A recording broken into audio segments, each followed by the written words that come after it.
your YouTubers, this is Superman G coming back at you one more again. In this video, I'm going to talk about how to choose a wireless router for your home network that you would like to set up. Now, granted, there are internet service providers that will give you or provide you with a modem slash router. And the modem slash router is actually two devices in one. You have the modem that enables you to be able to connect to the internet from the internet service provider, and then it also serves as a wireless router, meaning that if you have wireless devices, they can connect to the device wirelessly. Now, you have different brands of modems that the company may issue you. If you're a brand new customer, they'll usually give you a brand new unit. If you are a existing customer and you have a unit that faulted on you, or something happened to it, they'll give you what's known as a recertified or refurbished brand. So it won't be brand new. So you could have problems with it, you may not. It depends. Just make sure that if you do have problems with it, let them know, and they'll issue out a new one. Now, if you want, you can get your own modem slash router. You can buy it out of a store, but you have to make sure that it is compatible.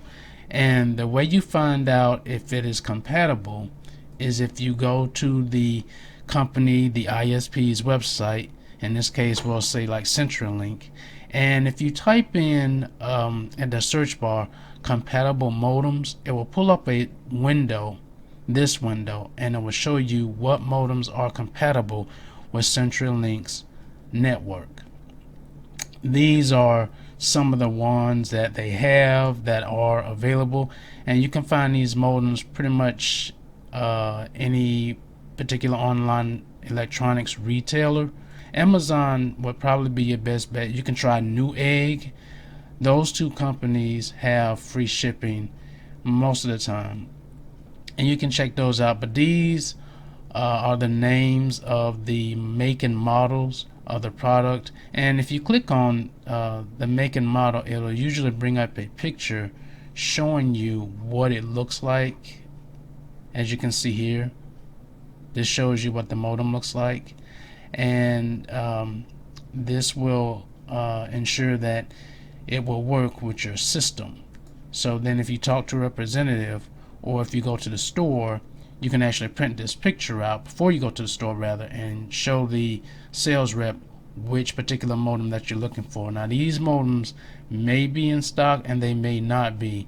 It's best to get in contact with the online retailer or the store, the local store if you have one, to find out if this particular modem or whichever one you're looking for is available. And you have to check these specs to find out if they are what you are looking for when it comes to the speed, the features, and the like. So with that being said, when it comes to locating a modem and a router, you can go to Netgear. Netgear has several routers that you can choose from. Now, with these routers, you're going to be using the original modem that comes from the ISP, and this will actually connect to that modem from your ISP. And I'm going to show you how to do that, but I just wanted to show you some of the places or locations of online retailers or where you can get your router from. Netgear was one that we just looked at.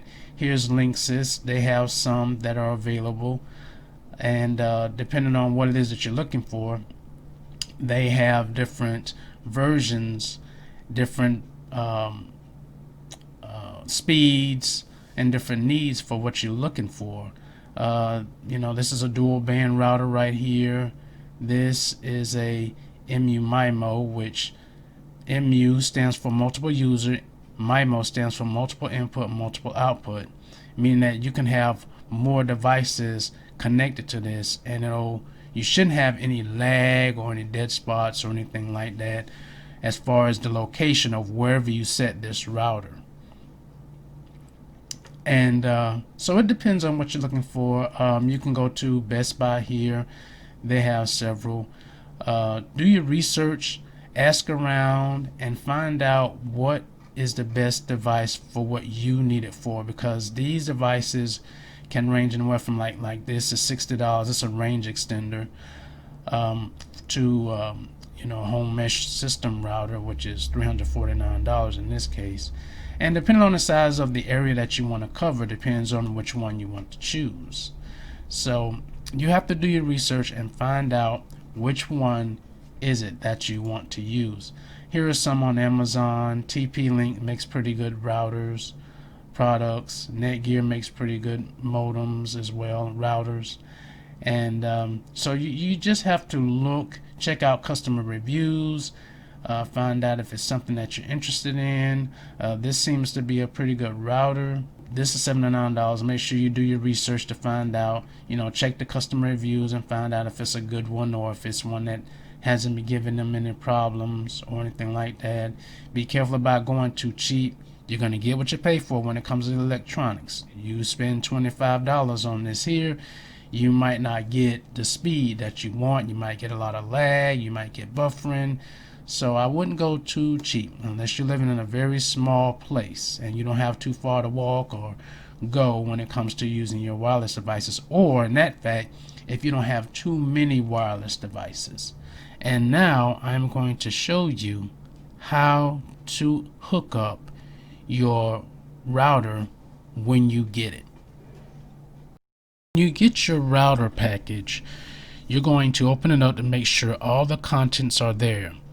One of the contents you should see is a green or yellow network cable, or in this case this is DSL, so you should see this what's called an RJ11 green connection wire that is going to connect to the wall outlet of your phone jack. Next, you're going to want to take the other end of that line that you just plugged into the wall into the port on the back of the modem titled DSL. If it were cable, the line would come from the cable wall to the back of the modem titled cable in or internet in. Next, you're going to take one of the RJ45 cables that came with your modem and plug it into either the 1, 2, 3, or 4 Ethernet port in the back of the modem. It doesn't matter which one. Then you want to take the other end of that cable and plug it into the internet port of your wireless router. At this time, you may plug in any other wired devices to the back of the router. This is also what's known as hardwired. When everything is connected, your setup should resemble this picture. It may be a little different depending on which modem or router rather you get, but the setup is still the same.